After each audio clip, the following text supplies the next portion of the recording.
오늘 이 시간 우리가 함께 나눌 말씀은 마가복음 14장 53절부터 65절 말씀까지 우리 한 절씩 교독합시다. 제가 한 절 읽고 여러분 한 절 읽고 이렇게 교독하도록 하겠습니다.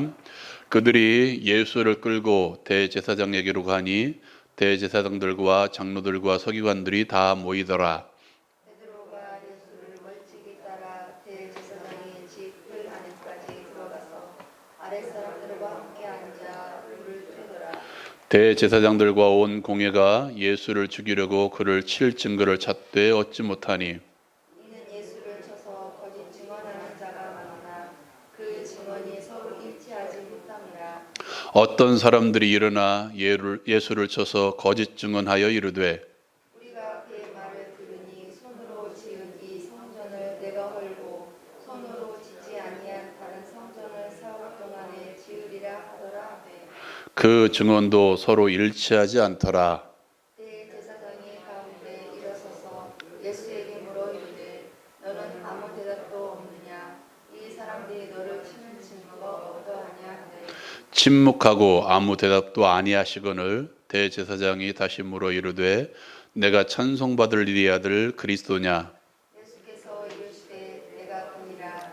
인자가 걷는 자의 우편에 앉는 것과 하늘 구름을 타고 오는 것을 너희가 보리라 하시니 대제사장이 자기 옷을 찢으며 이르되 우리가 어찌 더 증인을 요구하리요? 그 신상 모독하는 말을 너희가 들었도다. 너희는 어떻게 생각하느냐 하니 그들이 다 예수를 사형에 해당한 자라 정죄하고 같이 어떤 사람은 치에게 침을 뱉으며 그의 얼굴을 가리고 주먹으로 치며 이르되 선지자 노릇을 하라 하고 하인들은 손바닥으로 치더라. 아멘. 여러분 재판하는 모습을 본 적이 있습니까? 드라마나 뭐 어떤 자리에 가서 본 적이 있을 줄로 믿습니다. 재판하면 앞에 판사가 서 있겠고 한쪽에 검사 또 변호사 그리고 변호사 옆에는 재판을 받는 사람이 있습니다. 그 판사 앞에서 뭐 검사도 이 변호사도 적극적이어야 됩니다.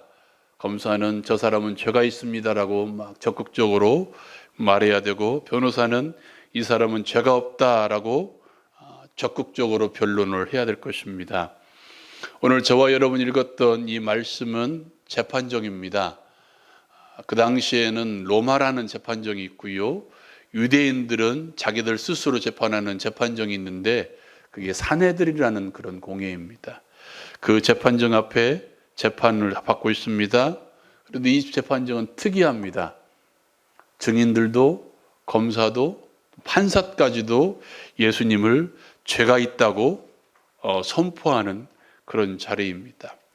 말씀을 한번 볼까요? 53절 말씀 같이 한번 읽어볼까요? 53절 말씀 시작.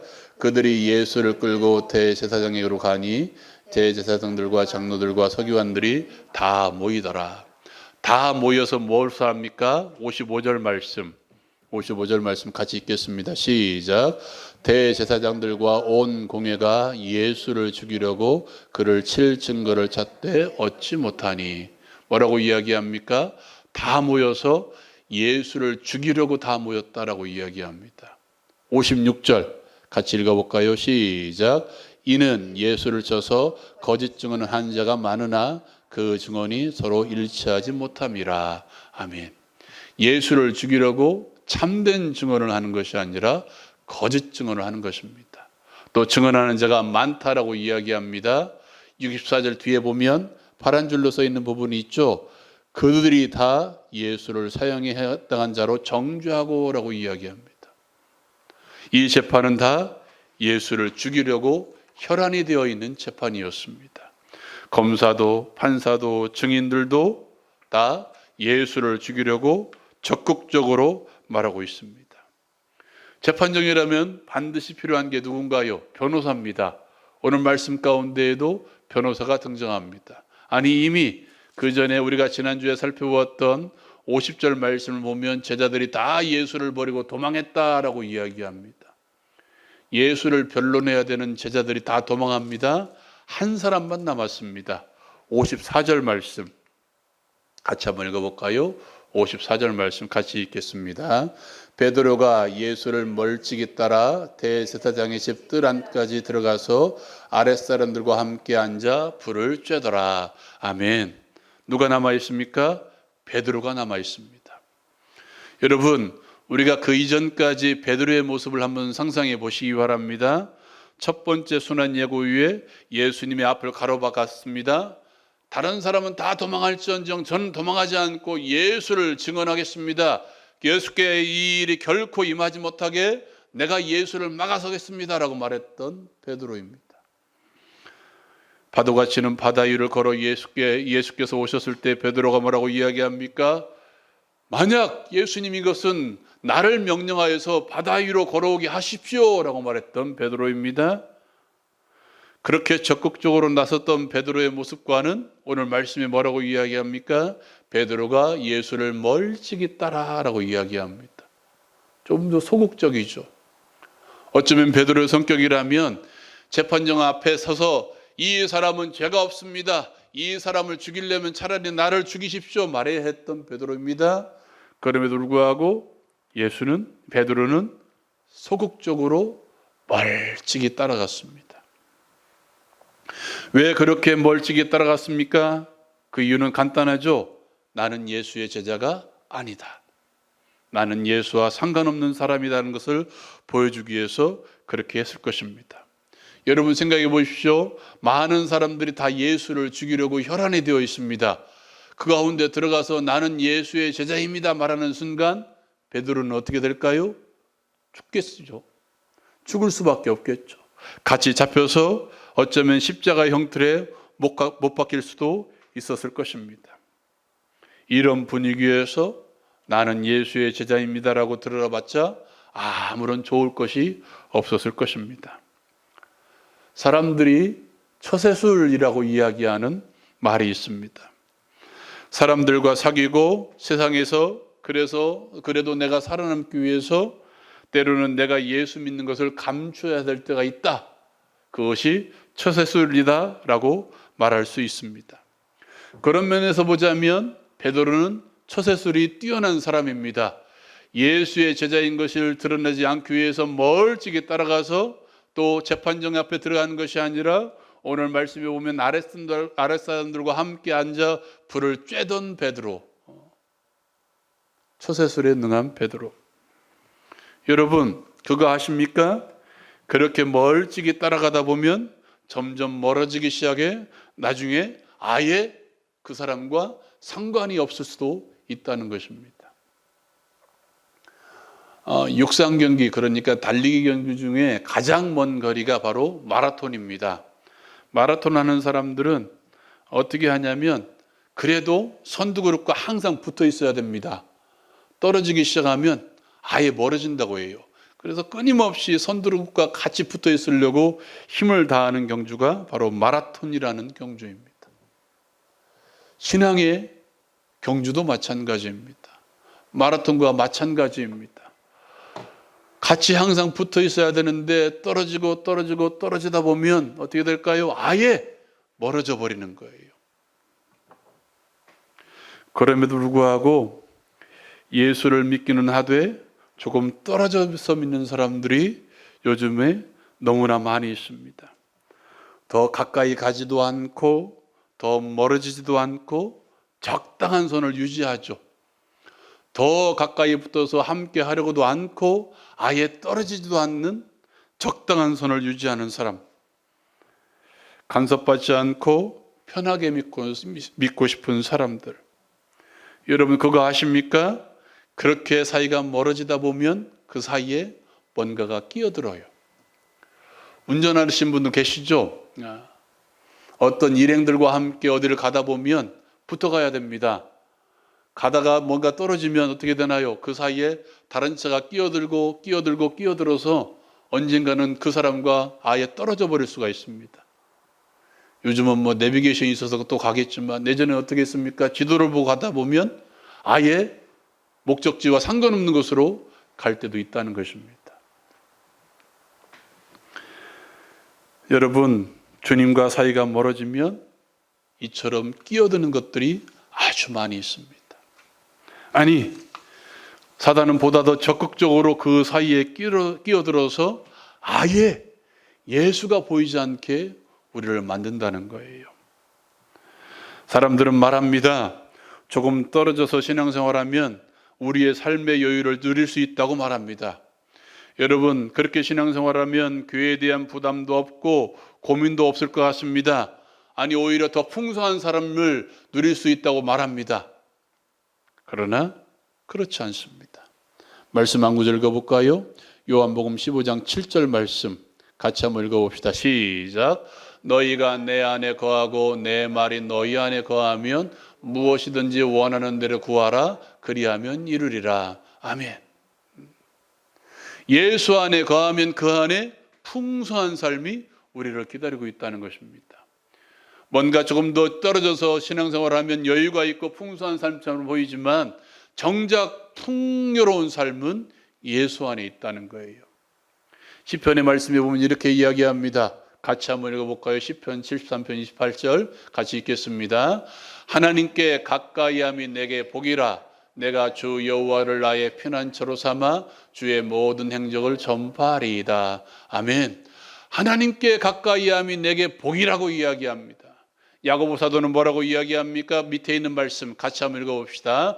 하나님을 가까이 하라. 그리하면 너희를 가까이 하시리라. 아멘. 내가 하나님께 가까이 가면 갈수록 하나님은 더욱더 나에게 가까이 한다는 거예요. 복의 근원이신 그분께서, 생명의 근원이신 그분께서 나와 가까이 계신다는 것입니다. 그럼에도 불구하고 사람들은 점점점 떨어지기를 원합니다. 오늘 말씀 가운데 베드로는 왜 멀찍이 서서 그렇게 갔을까요? 떨어지다 보면 자기를 숨기기 쉬워요. 잡혀가는 예수님 뒤에서 멀찍이 사람들과 섞여서 가는 베드로의 모습을 생각해 보시기 바랍니다. 자신의 제자인 것을 드러내지 않기 위해서 그분과 떨어져서 가는 그 베드로의 모습을 생각해 보시기 바랍니다. 사람들에 의해 쉽게 눈에 띄지 않을 것입니다. 예수와 상관이 없는 사람처럼 갈 수도 있습니다. 오늘날에도 얼마나 많이 그렇게 신앙생활하는 사람들이 있을까요? 자기가 예수 믿는 것을 드러내지 않으려고 합니다. 때론 내가 교회 다니는 것, 내가 하나님의 자녀이며 예수님이 나의 구원자라는 것을 말하기를 두려워합니다. 구별되기를 싫어하는 사람들, 요즘은 더더욱 그렇죠. 교회 다니는 것을 이 기독교가 욕먹는 요즘에는 더욱더 그렇게 신앙생활하는 사람들이 많이 있습니다. 내가 예수 믿는다고 자신 있게 말하지 못해요. 나의 신분이 노출되거나 알려지는 것을 싫어해서 큰 교회에 표신하지 않게 다니는 사람들. 그래서 어떤 목사님들은 큰 교회는 기둥을 많이 세워놔야 된다고 해요. 왜? 기둥 뒤에 숨어서 목사가 보이지 않고 사람들이 보이지 않게 예배하는 사람들이 있기 때문에 기둥을 많이 만들어놔야 된다고 그렇게 말하는 사람도 있습니다. 오늘 말씀 가운데 베드로는 어떻게 이야기합니까? 54절 말씀에 보면 멀찍이 따라 들어가서 아랫사람들과 함께 앉았다라고 54절에 말하고 있습니다. 왜 거기 앉아 있을까요? 그들은 예수를 따르는 사람도 아닌데, 예수 믿는 사람도 아닌데, 어쩌면 예수를 멀리하는 사람들, 예수를 죽이려 했던 사람들의 아랫사람인데도 불구하고 왜 거기 앉아 있을까요? 사람들은 곧잘 그렇게 합니다. 사회생활이라는 명목으로 아랫사람들, 즉 예수 믿지 않는 사람들과 앉아있기를 즐겨합니다. 편합니다. 왜요? 거기에는 예수의 얘기가 없으니까, 신앙생활의 이야기가 없으니까, 기도에 대한 이야기도 없고 어떻게 봉사해야 되는지 그런 이야기도 없으니까 사람들과 더불어 세상 돌아가는 이야기를 해도 상관이 없습니다. 그러나 교회 안에서 함께 성도된 일과 더불어 앉아서 신앙의 교제를 이야기하면 불편해합니다. 분명 그 자리가 신앙에 유익이 되지 못하는 자리인데 불구하고 거기 앉아 있어야 전혀 도움이 되지 않는 자리임에도 불구하고, 어쩌면 그 자리가 예수를 비난하는 자리임에도 불구하고, 믿는 자들을 비방하는 자리임에도 불구하고 그 자리에 앉아 있는 사람들도 있다는 것입니다. 어쩌면 교회를 욕하는 자리인데도 불구하고 그리고 그 자리에 앉아 있습니다. 사회생활이라는 명목으로. 너무나 많은 사람들이 이런 상황 속에서 살다가 이제 교회 와서 예배합니다. 그 예배가 정말 즐거울까요? 기쁠까요? 은혜가 될까요? 은혜가 되겠습니까? 감동이 없습니다. 성령의 감동이 없습니다. 사랑하는 여러분, 여러분이 앉아 있는 곳은 어떤 자리입니까? 여러분과 어울리는 사람들은 여러분의 영적 생활에 도움이 되는 사람들입니까? 아니, 전혀 도움이 되지 못하는 사람들입니까? 주변의 모든 사람들은 당신의 신앙을 돕는 사람들입니까? 아니면 망치는 사람들입니까? 내가 어울리는 사람들을 한번 생각해 보시기 바랍니다. 그 사람들이 나의 영적 생활에 도움이 되는지, 아니 전혀 도움이 되지 못하는지, 나의 신앙생활을 방해하는 사람인지, 도움이 되는 사람들인지, 아니면 망치는 사람들인지.